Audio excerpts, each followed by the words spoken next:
Welcome to Good for a Chat. I'm here today with special guest Michelle Sutherland, and we're talking all about what it means to be a purpose-led business. How do we do good in a world with so many problems and challenges, and how can we build a business from the ground up that actually helps us do good in the world? I'm Jo Taranto. I'm the co-founder of Good for the Hood, and we are a social enterprise consultancy which works with communities at the forefront of changing some of those things that aren't working so well for communities and the planet. And I'm really excited to be here today on the land of the Wallumattagal and acknowledge that and pay my respects to elders past and present. I'm really excited to welcome Michelle today, all the way from Las Vegas. Welcome, Michelle, to Good for a Chat. Hello. Hello. Thank you so much for joining us on your amazing working holiday. My working holiday, yeah. I'm definitely working in Vegas. I promise I'm working in Vegas. I know you are. Look, Michelle, you're the CEO and founder of Definitii, which is another consultancy, and you have a dual mission. Do you want to tell us a little bit about what you do? Yeah, absolutely. Thank you so much for having me, Jo, and welcome everyone. If you're watching the recording, hello, and hi for the people on live. So I started Definitii 2 years ago with the double mission of, one, helping companies to be more purpose-driven with a balance across people and planet. And the one thing that I found, the one tool that I found that really helped businesses to do that was B Corp and the B Corp movement and the B Corp framework. So basically, we help companies go through the B Corp process, because I know Jo will talk about this, but it is notoriously very hard to go through the process and just gets a bit overwhelming. So that was one of the things I recognized really early on in being an expert in change management. I wanted to help people through that change and help people and businesses get through that assessment to become a B Corp if they wish. So that's the first part. And then the second part, which I'm hugely passionate about, because I really deeply care about young people, especially that sort of teenage years, 14, 15, 16, where it's like, let's be honest, it's pretty tough to be a teenager in this day and age. And one of the things that I'm really passionate about is social entrepreneurship and also B Corp. So I really wanted to educate young people what it meant to be a social entrepreneur and what it meant to be a B Corp, and even what is a B Corp,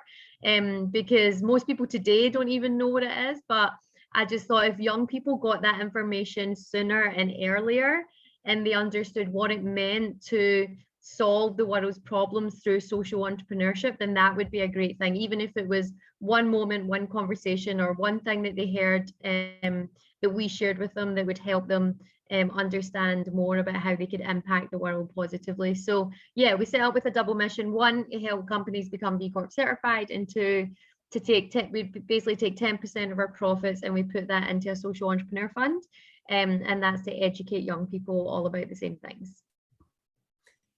And you've currently been traveling for work, but most of the work you do is in Australia. Michelle, tell us about moving to Australia and what that's meant to you to start your own business, because you, like so many people, were in a corporate job, probably fairly comfortable. Why would you go off and make the big changes like moving and also starting your own business? Yeah, so I'm Scottish, as you can tell by the accent. I like to say Scozzy. I'm a very proud Australian as well.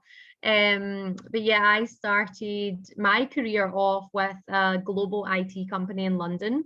So I moved out of Scotland basically when I was like 22, 23. My first graduate job was as a technical consultant for this IT firm.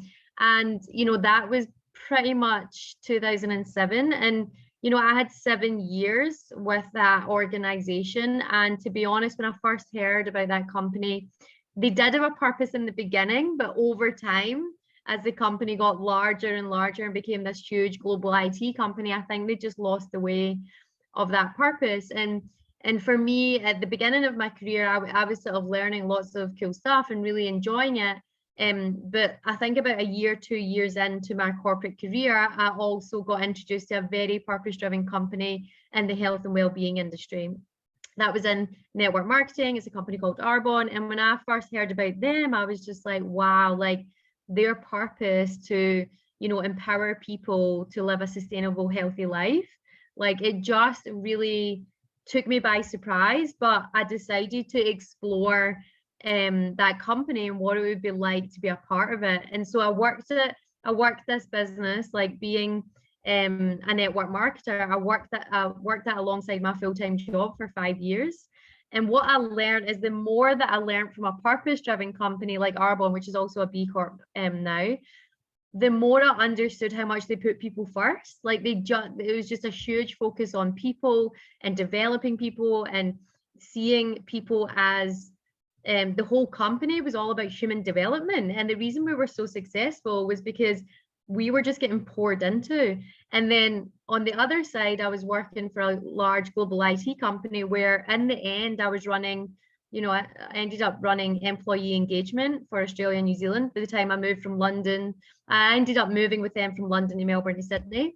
And so my last job with them was actually running all of employee engagement. And I just felt that, you know, I was listening to employees and it wasn't rocket science. They told us what would make them proud. They told us what they would like to see, but for some reason they were always put last. You know, it was all conversations would always be about profit. It would all about meetings around the money, and then whatever fell out of that, then maybe we would invest in our people. And it just never sat well with me, especially when I was working in Arbonne and seeing how much investment in people actually developed profit, you know. So yeah, the corporate career, I learned a lot, maybe a lot of ways of not how to build a business, or like leadership that I saw that I was like, that's interesting. And then I sort of had this company alongside it that I was partnering with in Arbonne that showed me what great leadership was and great purpose was, and this real focus on people, especially. So yeah, the reason I wanted to live in Australia was I visited Sydney when I was 15 years old. I stood at Sydney Harbour Bridge and I was like, this is a place for me. Like, I just don't know what it is, but it's a knowing when you get to a place. And I was like, this is my place. So I had it on like vision boards for like 10 years. I was there when I was 15 years old, I had it all over vision boards. I had no idea how I was going to make that happen. But, you know, fortunately, I applied for 45 jobs internally in this global IT company, and finally one came through. So yeah, so I moved from London to Melbourne to Sydney eventually, and I fell in love with Australia from the second I landed there. And now living there for over nearly 12 years, I just think what I've realized, especially in the last 3 years, is I am so proud of our Indigenous culture, and it's something that I've embraced to learn more about. I didn't have any clue about it when I arrived, or probably a good 8, 9, 10 years of living there. But in the last 3 years, I've really embraced this openness to learning more about the oldest, most precious culture in the world. Like, we are the oldest, amazing culture, and that to me is really powerful. And that wisdom is something that I truly believe we can all tap into in business and doing good, and, you know, looking at what our Indigenous and First Nations people actually know and can teach us, because I actually believe that's where the real truth is, you know. So I'm really proud to live in Australia and just have this openness to learn and to find out more about that culture. So yeah. Well, we're certainly lucky to have you, Michelle, because I know on a personal level, I've been working with you for a few months on our own journey for B Corp certification for Good for the Hood. And I guess people come to you because that's what they want to do, right? So can you tell us a little bit about what a B Corp is and what it takes to become one? Yeah, so a B Corp is a benefit corporation. Some people don't even know what the B stands for. So B means benefit. And this originated in the US 15 years ago. So relatively quite young in terms of the movement and what it is. So essentially, B Corp is a third-party certification that you can get for your company. And you have to be a for-profit or a social enterprise. So it's not for the not-for-profit industry. It's specifically around helping businesses for profit be for good, to really focus on that for profit and social enterprise sector. So it started off with 3 co-founders in the US, and they came from a background of like private companies and investment banking and a very, very traditional corporate career. And I think, again, like me, they saw things in that world where they were just like, we really need to change the system of business, or basically the system that we live in through business. And so they started it, and so the B Corp certification is like a B. You'll start to maybe see that B pop up, but it's like a B with a circle around it. And then you've got B Lab, which is a not-for-profit that look after the community. So if you see B Lab, you'll see them on socials and various places. That's who B Lab are. And then me as a B consultant, I help companies go through the process to become one. So we essentially, what does it take to become one? You have to do this assessment. So it's called a business impact assessment, or BIA. I'm giving you all the B's today. But business impact assessment, and that's what Joe's done. We've worked on in the last few months. There's about 200 questions across 5 areas: your governance, your workers, your community, your environment, and your customers. So those 5 sections, you go through all the questions. And the point is that after you complete those questions, if you score 80 impact points or above, you can then submit your assessment to get analysed and verified by an analyst. And then if after all that, you're still over 80, you become a B Corp.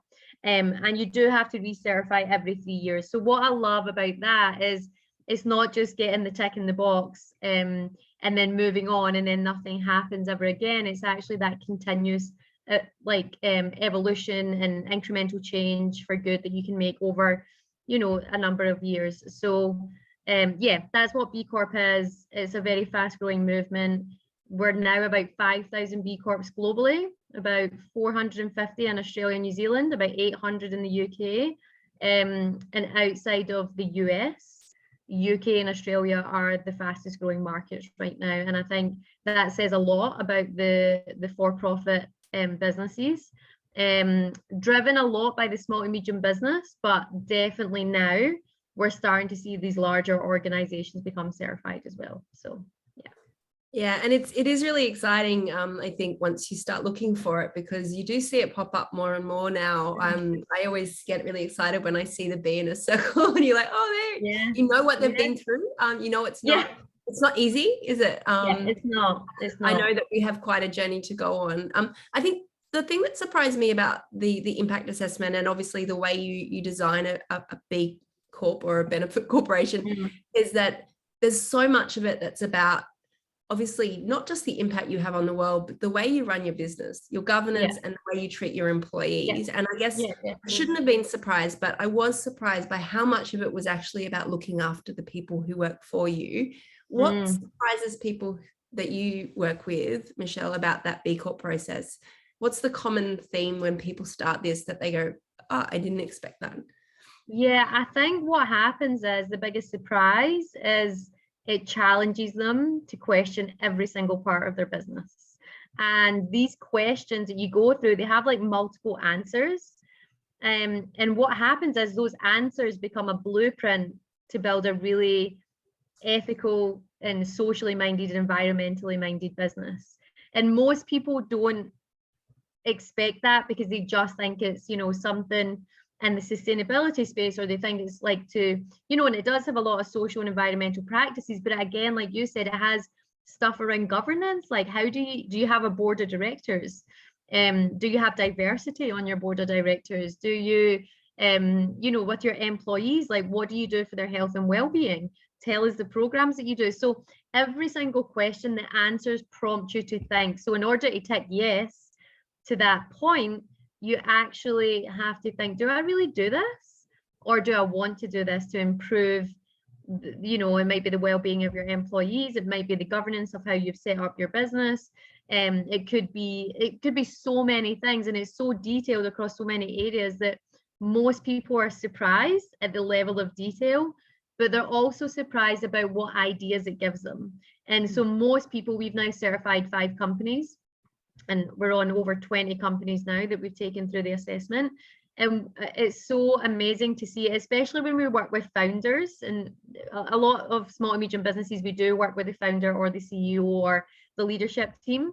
And it's amazing to see how they transform as they go through the questions, because they can never ever unthink it or unremember those things. And so they think so differently. So when it comes to making decisions, whether you become certified or not, you actually start thinking differently, and you think with a different lens on. So, you know, being an entrepreneur myself, like, I'm so grateful for something like this, because it really gives me a blueprint to build an amazing business as well, that really has that balance across people, planet, as well as making profit. So yeah, I'd say that's the biggest surprise, is people don't realize how detailed it is, but they actually don't realize how much of a blueprint it can be to, or a challenge. It can challenge them in so many ways, like they just never thought of things to do in their business. And I guess that's really the benefit of the assessment in a way too, even if, as you said, you don't end up going all the way through becoming certified. The process itself is actually really positive in itself. I wanted to know, you've talked about the growth of B Corps globally and in Australia, but you've recently been at a Be for Good Leaders Summit in Rome, which is one of the reasons, you know, you've been on this amazing trip. If anyone didn't catch, Michelle is sitting on the Sunset Strip right now in Vegas. So, you know, it is quite the life she's leading. But tell us about what happened in Rome, and what are you seeing globally when it comes to not just B Corps, but purpose-led business and business leaders? Yeah, so the Be for Good Leaders Summit was set up by B Lab Europe. So in every different country, you'll have B Lab teams that, again, may put on events like this or whatever. So it's really good to go and check them out, actually, and see what they've got going on. So that was set up by B Lab Europe. And essentially what it did was, there was over 600 leaders from all across Europe and all across the world that were doing good. So not necessarily they were a B Corp. I think a lot of them were B Corps, but they were in purpose-driven businesses, or they were consultants, sustainability consultants, or, you know, we had like the CEO of Danone there, we had the CEO of Chloe, the fashion brand, we had like, and you know, government presence, we had policymakers. So it was a real like mix of people. And what, I mean, I've sort of need to take time to go back through my notes, but what came across to me is that, you know, there are still challenges. There are definitely still challenges, as we all know, around the world when it comes to business and doing good. And I think what's powerful is that, you know, this B Corp movement and these leaders that were in the room, we're all connected to that B Corp movement. And I think it's really shown us, like, I think I felt that it was funny because there's only 600 people in the room, there's only 5,000 B Corps globally. Like, that's still really small.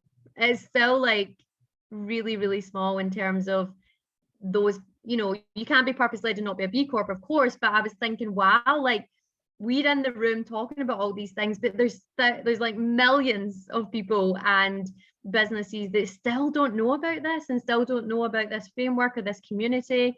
And so for me, it sort of showed the opportunity that we have, because there was still only 600 people in the room. But within that room, I think some of the common themes that come up were corporate activism, social activism was a big thing that I was very aware of. And I've heard this a couple of times, but it was very obvious in the summit that social activism of your employees or your organization will be your biggest risk and challenge to your company. And I didn't really know that before. And what that really means is that, you know, I think post-COVID, people have reconnected with their values, they've reconnected with who they are, they've, you know, most people have slowed down, I think, and had this time to really think, and they're really looking at their companies and they're demanding more. So not only are your customers demanding more, but your employees are. So you're in this sort of, you know, again, this global resignation and talent war that's out there that they're talking about. And, you know, if your company does not stand for its purpose or has a strong purpose, your employees are going to tell you about it, whether they, you know, vocally do it on social media or they do it in a room or however they do it, the voices are getting raised, which I think is powerful. But equally, as a company, you've got to really think about that. Like, what do you stand for? And if you're not willing to speak up for the issues in the world, then you're basically standing for nothing. And that might not be the case, but that's what the perception is of employees. And so it was really interesting to see that sort of play out with different speakers, because we were all in these breakout rooms, and the corporate activism one was the busiest. So out of all the ones, there was leadership, there was B Corp, there was corporate activism, sustainable finance, and I think there was one more. That was it. Sustainable finance, corporate activism, B Corp, and leadership. And corporate activism was the busiest. And I think that says a lot. So yeah, that was my sort of insight. And I could definitely feel in the room this sort of older generation, maybe the baby boomers versus the Gen Y and the Z. There's this there's this tension between the generations for obvious reasons. But the reality is we're all existing in this planet at the same time. So, you know, collaboration is the key. And that was a big theme that came out, because individually, we only know, I think they shared this stat, 0.00002% of intel out there. But together, we actually know a lot more. So collaboration was definitely a theme. It was definitely spoke about a lot. But corporate activism was a hot topic and did certainly create some tension in the room for sure. On lots. I feel like I know less than 0.00. The more I know, I definitely feel like I definitely think I know less than that. It's amazing though, isn't it? Because I wouldn't have picked that either. I think corporate activism seems like such a niche thing, and wouldn't expect it to be everyone a risk or a pressure for everyone. But it's especially because for a lot of people who've left the corporate world, or maybe who work in other spaces, I don't know, for me, I would have thought, oh, I don't know, we're all happy little Vegemites, we're just doing our thing, and it's interesting to see, isn't it? It's going to be very interesting to see how that continues to play out. And for a lot of organizations, particularly if they don't have that conversation with their employees, or take action that their employees feel is appropriate. Very interesting. So you think Australia's doing okay globally, Michelle, when it comes to alignment with purpose and that opportunity to really build businesses better? Yeah, I think from what I've observed of Australia, I do think, now being in the UK and spending a lot of time in Europe, I do think we are a bit slow. I do sense that, you know, there was a time there where even the B Corp movement went really fast. There was lots of assessments getting sort of sent in, but it does feel that we're a bit slower. And, you know, there could be lots of reasons for that. I think generally, knowing that I come from the UK and spending time in Australia and living here, I do know that we can be a little bit behind. However, I would say that there is a huge amount of incredible people like yourself, Joe, like so many like social enterprise groups, like businesses, really, you know, 2 banks, Beyond Bank, Bank Australia, are B Corp certified. You know, I think we're on the brink of a large company or several large companies getting the certification. We've not yet got that in Australia. I don't know who's going through the assessment. We might have some large businesses in there, but that could take like a multi-year approach. You know, it could take a couple of years for them to even get close to getting that certification. So I feel as if we do have an opportunity. I feel as if, not to be really political, but I feel that the shift in government has definitely created a bit of excitement. You know, just looking at like 7 women independent MPs are now and really focusing on, you know, climate change and things like that and policy. So I think there's a shift. I think there's about to be a greater connection to an Indigenous community and that wisdom. I think there's a huge amount of talent here, and we have all the resources. It's just time to actually make it happen and actually just take action and stop talking. And I think that came up quite a lot in Europe as well. Even though there was lots of people taking action, I feel as if we talk so much that if we just did less talking and just went out and made it happen, we would see a lot more impact. So yeah, I'm excited for Australia and New Zealand. You know, I think we're seeing more and more growth there as well. And I think for the first time that I've certainly lived, I don't know about you guys, you know, you've lived in Australia longer than me, you might have been born there. But for me, in 12 years, it just feels shift. You can't, it's almost like a feeling, like as I was leaving Australia and the election, it was just like something had been released, you know, and I think that makes it easier for business to be more purpose-led and gives them more sort of like, you know, courage, you know, it gives them more courage to go on that path and to make the changes that they need to make as a business. Because I really honestly think if you don't make these changes as a business to be more purpose-led, to be more people-focused, to you know, focus on like your impact of your product and service on this planet, then you'll very quickly become irrelevant and your company will just die. Like, because people, just humanity, like whether a customer, employee, we're done. And it's just up to you now if you're gonna just let it ride out or you're gonna just take some action now. We had a great question here, Michelle, about how long has B Corp certification been around? And you sort of mentioned it, but you know, has there been a significant increase in B Corps over the last few years? And you know, you know, off the top of your head? That's putting you really on the spot. I wouldn't know. No, thanks for the question. I think it's Karen. Thanks, Karen. So B Corp certification has only been around for 15 years. In Australia and New Zealand, I would say maybe the last few years, 5 or 6, not that many.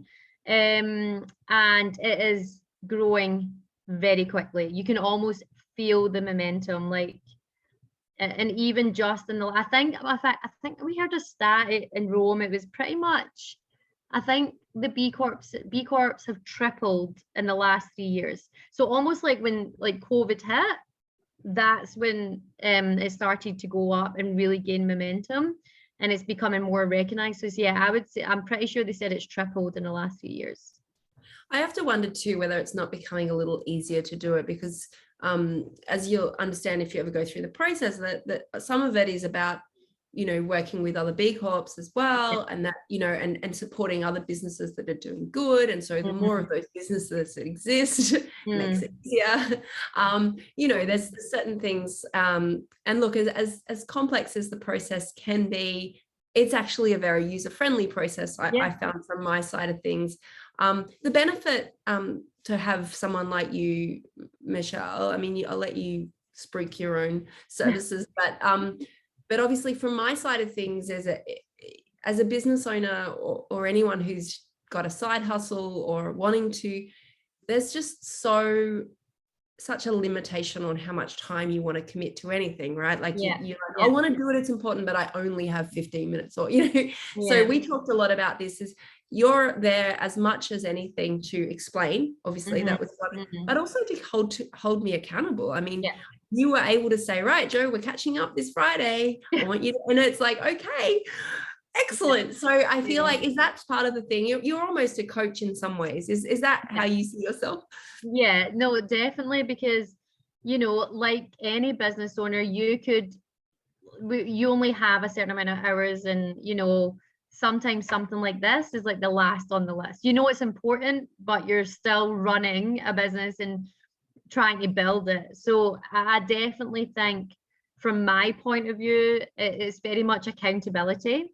It's definitely challenging and questioning, and it's sort of also not dragging it out as well. Like, I just don't believe in that, like, oh, let's do like the first section and then let's wait another 3 months. Like, the biggest tip I can give you, breaking it down so it's not overwhelming. So one of the things Joe and I did is, like, you know, each week it would be like the Friday would be, okay, let's just focus on the first section. Let's leave a couple of weeks, 2 weeks really, and then let's do the next section. Let's not leave it too long.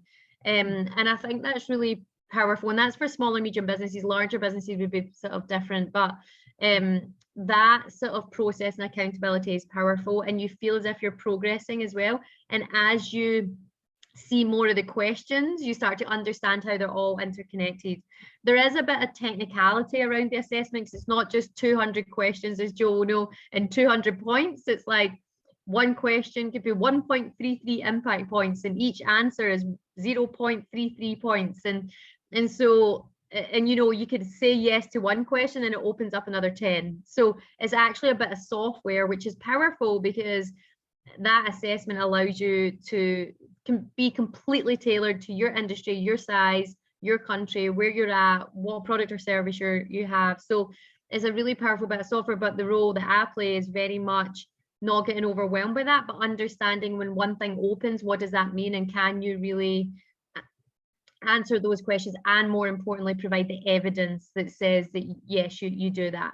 So yeah, I'm very much all about accountability and mentoring people through this, and also just being that sort of trusted advisor, like, you know, coming from change management and knowing like some change is okay, but too much change can really put you in a dark pit. So it's like assessing, okay, what are the changes that we could make that you could say yes to, that would allow you to get that impact point and you can commit to, like realistically commit to in the business, and what are the ones we'll just leave for like next year, right? What are what are the ones we'll focus on next year, or 3 years from now, or even 5 years from now? So and I think sometimes I find this with founders and business owners, they feel quite bad after they go through it, because they're like, oh, like, I don't do this, I don't do this, I don't do this. And it's like, no, you do all of this, like X, Y, and Z. This is the opportunity for A, B, and C, and you have to recertify every 3 years. So weave these things that you've discovered, if you really want to do these things, and weave them into your strategy for the next year, 2 years, 2 years, 5 years, So yeah, I'm all about accountability. I think it's much easier when you have someone that's holding you to that. Let's get it done. And you also have some great resources which you're able to share with people too, which I found really useful.